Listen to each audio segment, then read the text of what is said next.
the plane to go past. That happened to show up just as I pressed record.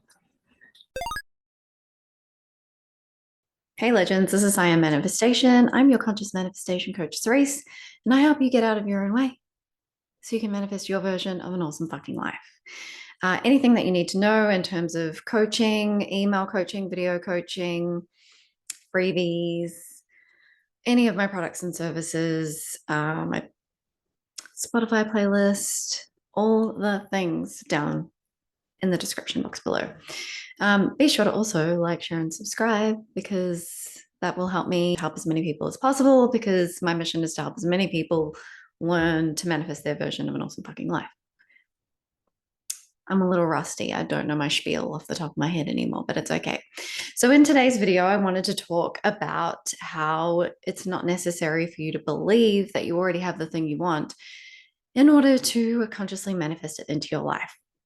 So what I really struggled with in terms of the years and years that I was trying to actively figure out how conscious manifestation worked was most of the information that came up at that time, and we're talking a long time ago. I was first introduced to conscious manifestation via the book The Secret by from a friend of a friend. He was helping me create my graphic designer. That's the word. He was a graphic designer, friend of a friend, and he wanted to get some practice in doing some free work for people. So I asked him to help me with my 21st birthday invitations. And even though he was doing something free for me, he bought me The Secret, a gift for my birthday, which was lovely. But I didn't get it. It didn't land. And the idea of like having to be positive all the time and believe that you already have something that you don't see in your physical world just kind of didn't resonate with me and seemed all too hard. So I ended up leaving that book behind in New Zealand, actually, when I moved over here, I believe. And I put conscious manifestation in the back of my mind. I focused more on like I was really into astrology and like all that sort of thing. I got into tarot card reading, like learned how to read tarot cards and things like that myself, very much within the like spiritual things under the spiritual umbrella. And I did consciously, like actively look into conscious manifestation on and off through the years, but it always just, most of the information that would come up over those years was law of attraction concept. Now, just to clarify, because a lot of people think that they're like turning manifestation on or off, or they're like, that the law of assumption is different to the law of attraction. It's not. And even a lot of things I'm realizing as I kind of go along my journey, a lot of the things under the spirituality umbrella that I initially shunned when like I discovered a modern interpretation of the law of assumption, which made everything click for me. As I've kind of gone along, I realize a lot of those things are all telling us the same shit. It's just different manuals for different types of minds for us all to like, we don't all absorb information the same way. And even in saying that, when I was looking up conscious manifestation previously, Neville Goddard's teachings would come up. And because of the old timely way he speaks, because of the era in which he was kind of around, none of that landed with me. So it wasn't until someone gave me, like, I stumbled across a modern interpretation. I wasn't even actively looking, I don't think, at the time that I discovered like the first video where I was like, are you shitting me? It's just our thoughts and subconscious beliefs, which are programmed by anything we see, hear, think, and say enough times on repeat. Essentially, anything that's processed through the mind counts as a thought. So it's our thoughts. That, I mean, it was equally frustrating, but also like, oh my God, it's that simple. It's not always the easiest, but it's that simple. And obviously, we don't want to be affirming that it's hard. But too hard basket, not a thing, because you're always manifesting with your thoughts, whether they're your conscious thoughts or your subconscious thoughts and belief systems. And yeah, all of those things, law of attraction, and a lot of the stuff under spirituality, as well as law of assumption, are all teaching conscious manifestation, just in different ways of explaining it. And even then as well, before I get into like explaining further what this video is about, I now can listen to a lot of law of attraction teachers and understand what they're talking about, because I understand that it starts with the thoughts, and all the talk of like vibration and frequency, like that's in the middle. And a lot of where law of attraction goes wrong is it's not telling you how to get to that part. It's saying get in the frequency, vibration, vortex, whatever, but a lot of times not explaining how, which is with your thoughts. But the point I was trying to get to is that now that I've listened to some law of attraction concept or style teachers, they do talk about thoughts. Abraham Hicks talks about better feeling thoughts. And I understand that now. Now, I'm going to go into why you don't need to believe before I explain further about how I'm understanding the role of feelings more in conscious manifestation. And I know that a lot of you will have found relief in the idea that it's just your thoughts that you need to worry about. And it is. That is what manifests. But I'll go into in the end a little bit about. Actually, I'll save it for another video. I'll save it for another video because I'm going off on tangents now and I can make an extra video out of that information. So you don't need to believe. Let's get into this. First of all, anything you see, hear, think, and say enough times becomes a belief anyway. But things can definitely manifest before they actually become a belief in your mind. So before your mind actually takes those things that you're saying to yourself, let's just say on repeat, as fact, you can still see your manifestation show up before you actually feel in yourself like, yeah, it's mine. And the reason why you don't have to actually believe that you already have the thing you want and why flipping opposing thoughts in this process is so important is because if you basically only have to not disbelieve that you can have the thing you want. And that's why it can show up before you actually believe. So what you're doing by reprogramming your mind and telling yourself that you already have the things, people, situations in your life that you want before you see them in your physical world is to actually chip away at the dam you've created of disbelief, stopping the flow of all the things that you want coming in, which is really all I need to explain in this video. So you don't have to believe, you just have to not disbelieve. Affirming or thinking in line, same thing.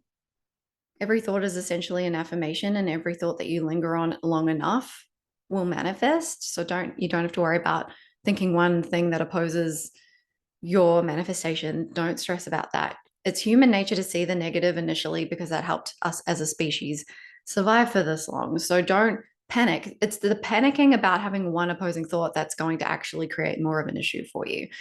Just focus on this isn't in line with me already having the thing I want, so I need to flip that and do that as much as possible. Eventually it will become a habit where you're doing it on autopilot and you won't need to put as much effort in. And that's why a lot of people find it quite exhausting initially when they start to change their thoughts, even if it's not necessarily them consciously manifesting something, but like, people within the mindset sort of thing, a lot of it blurs into each other. I think law of assumption or conscious manifestation just takes into consideration that there's probably more happening on a quantum level than just the neuroscience part that explains how we notice more of the things that we focus our thoughts on. But there's actually, we know that people thought, we don't know with science, or science hasn't proven it yet. And that, is where the faith and the belief comes in, or the at least being open to something comes in, because we don't know everything. Science doesn't have all the answers yet. And even things that we've thought that we've known because of science for so long, we're realizing that we only know a fraction of, or it only explains a little bit about, or we weren't entirely correct about that this whole time, So a lot of the stuff within mindset focuses on the neuroscience of things, which is really all you need to focus on in terms of what does manifest. Your feelings don't manifest, your nervous system doesn't manifest, it's your thoughts. But like I said, I'll go into the function of your feelings and things like that in another video. But yeah, basically that's it. It's very simple. You don't need to believe, you just need to not disbelieve. That's right. I wanted to go into how can you do this with the language that you're using in your affirmations, because there's no magic affirmations, right? People on social media shit me when they come up and like to grab your attention and to take advantage of people who are feeling quite vulnerable, and I don't like the word desperate, but like desperate for the things that they want. Um, popping up on TikTok, for example, saying, use this magic affirmation to get what you want in 30 seconds. And it's like, oh my God, shut the fuck up. The best affirmations are the ones that feel at the best most empowering for you to say, and will be in the type of verbiage you use in your everyday life. Or at the very least, don't feel hugely resistant. So it's not necessarily the words you're using. It's not necessarily even what you say, like what you say or what you're thinking, as much as the intention that your mind knows you mean when you say things. So if you hear an affirmation that you like, for example, in terms of it's short, it's sweet, and it encompasses what you want, is there a way you can tweak it that is more in line with how you naturally speak? Because your mind is going to buy into it more easily if it's the way you normally talk to yourself. It's the way your mind is used to thinking about things. And check in with yourself. How does it feel to say it? Does it feel more empowering than, like, does it make you feel lighter about the situation? Again, you don't have to believe, but whatever feels the least resistant. So if you say, for example, I already have $1 million, and you're like, and your brain's like, are you high? Like, I don't see $1 million, you know, you can go, it's possible for me to be a millionaire. It's possible for me to get $1 million. People win the lotto all the time. Maybe, as I say all the time, maybe is the gateway drug to I am. So even if you're brand new to this shit and you're not even sure that you believe in the law of assumption, you can just start going, instead of completely cutting off all the possibilities of you being able to have the thing you want, you can go, maybe I can. That person's able to have it. I've seen that, like, it's possible in the world that I live in. Maybe it is possible for me. And as that starts to feel a little less resistant, you can start saying, manifesting in steps, if it's money as the example I'm using.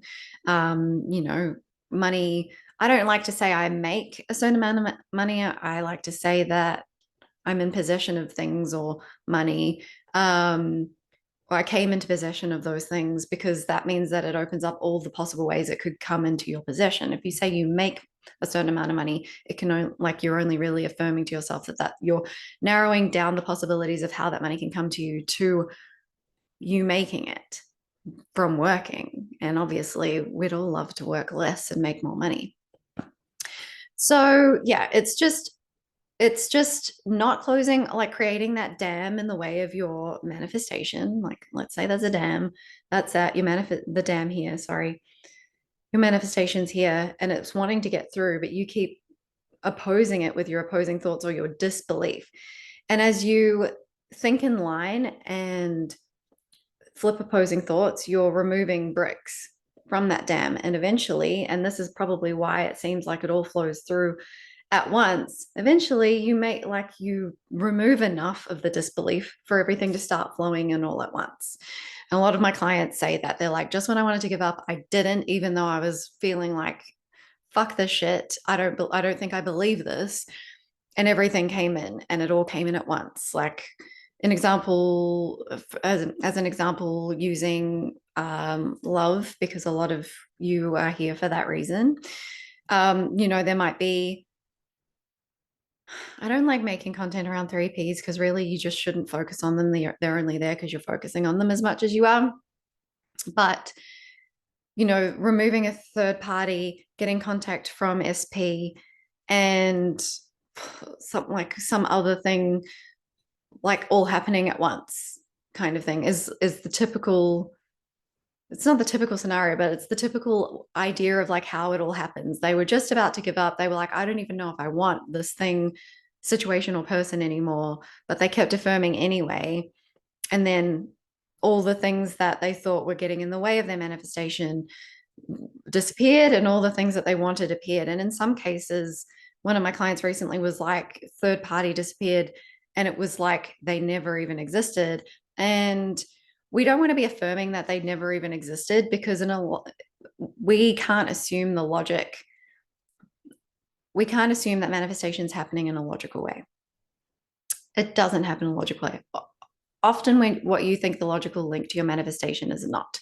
So sometimes that third party is there to show your SP that you're like way better of a match for them. And if you manifest that that person or revise that that person never even existed, you could be removing the thing that leads to your manifestation. So just focus on yourself.